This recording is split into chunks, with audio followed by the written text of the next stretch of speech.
కాదు మీరు కూర్చోండి. మీరు ఆల్రెడీ మాట్లాడారు, కొంతసేపు కూర్చోండి. మీ దగ్గరికి వస్తుంది రాంబాబు గారు. రాంబాబు గారు ఉండే మిత్రమా, నాకు తెలుసు కదా. అవును, వస్తారండి, వరుసగా వస్తారు. ఇంతమంది ఉన్నప్పుడు ఖచ్చితంగా అటువంటి పరిస్థితి వస్తూనే ఉంటుంది. అమ్మటి రాంబాబు గారు. రాంబాబు గారు రైట్. రాంబాబు గారు మీదే. రాంబాబు గారు మీరు మొదలు పెట్టే ముందు ఒక విషయం మీరు మాట్లాడుతారు కానీ కాదు. రాంబాబు గారు ఓకే, నాకు అవకాశం ఇచ్చారు, సంతోషం. రాంబాబు గారు మాట్లాడే ముందు వాదన కోసం వాదన కాదు, రాష్ట్ర ప్రయోజనాలు దృష్టిలో పెట్టుకుని ప్రతిపక్షాలు కూడా కలిసి రావాలని ఇటు అధికార పక్షం అలాగే కేంద్రం కూడా ఒక విజ్ఞప్తి చేస్తోంది. ఆ యాంగిల్లో మాట్లాడండి సార్. నేను ఒక 5 నిమిషాలు మాట్లాడతాను.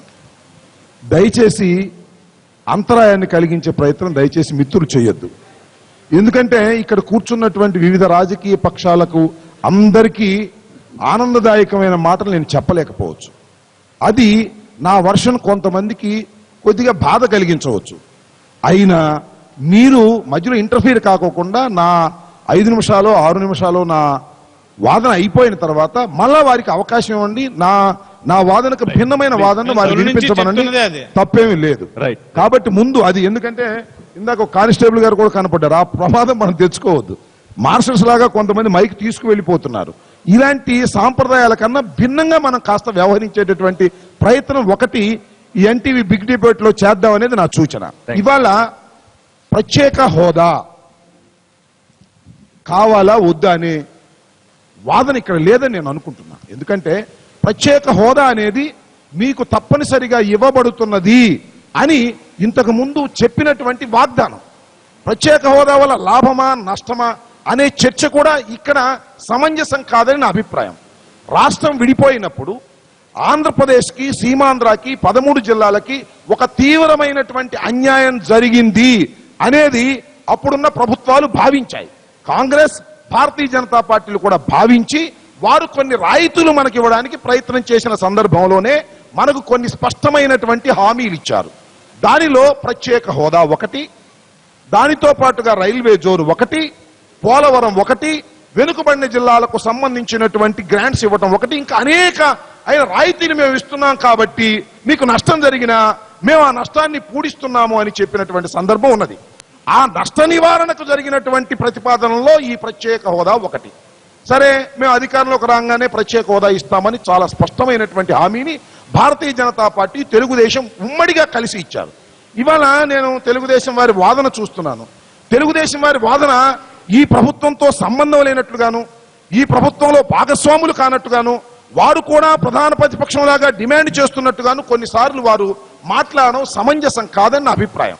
ఏమిటంటే ప్రత్యేక హోదా తీసుకురావలసినటువంటి బాధ్యత ప్రధానంగా తెలుగుదేశం పార్టీ అధికారంలో ఉంది కాబట్టి వారి మీద ఉన్నది. ఇవ్వవలసిన బాధ్యత కూడా వారి మీదనే ఉన్నది.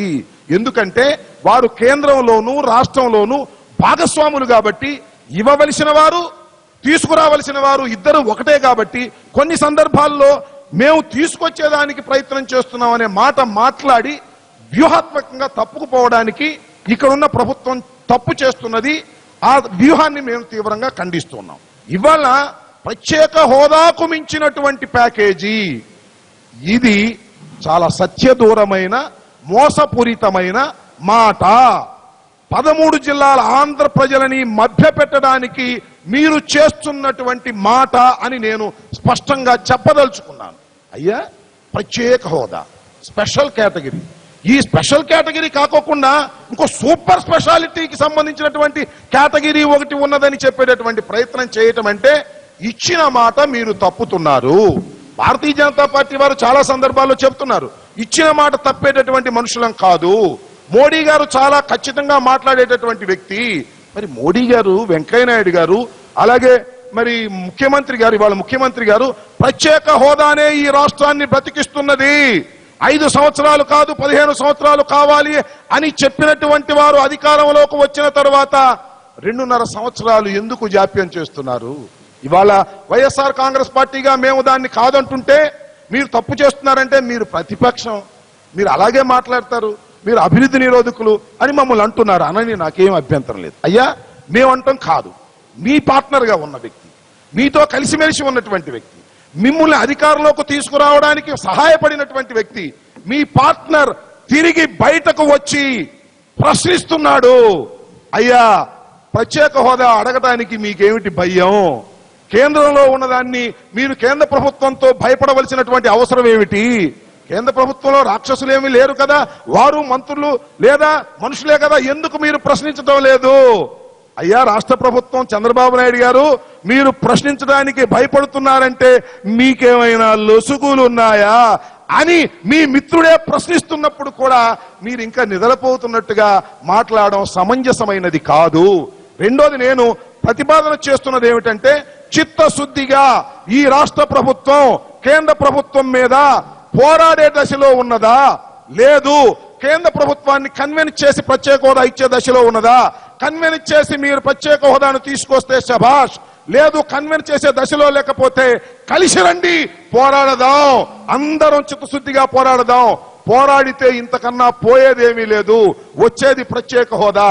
దయచేసి ప్రత్యేక హోదా కన్నా మించినటువంటిది ఏదో ఒకటి ఉన్నది, అది చాలా గొప్పది అని మభ్యపెట్ట పెట్టే ప్రయత్నం చేసి జనాన్ని మోసం చేస్తే భవిష్యత్తులో గతంలో ఈ రాష్ట్రాన్ని చీల్చినటువంటి రాజకీయ పార్టీకి ఏ గతి పట్టిందో మీకు కూడా ప్రత్యేక హోదా తప్ప మరొకటి ఇస్తే అదే గతి పడుతుందనే నగ్న సత్యాన్ని తెలుసుకోవడానికి ప్రయత్నం చేయవలసిందిగా నేను మీ ద్వారా రాష్ట్ర కేంద్ర ప్రభుత్వాన్ని కోరుతూ ఉన్నాను.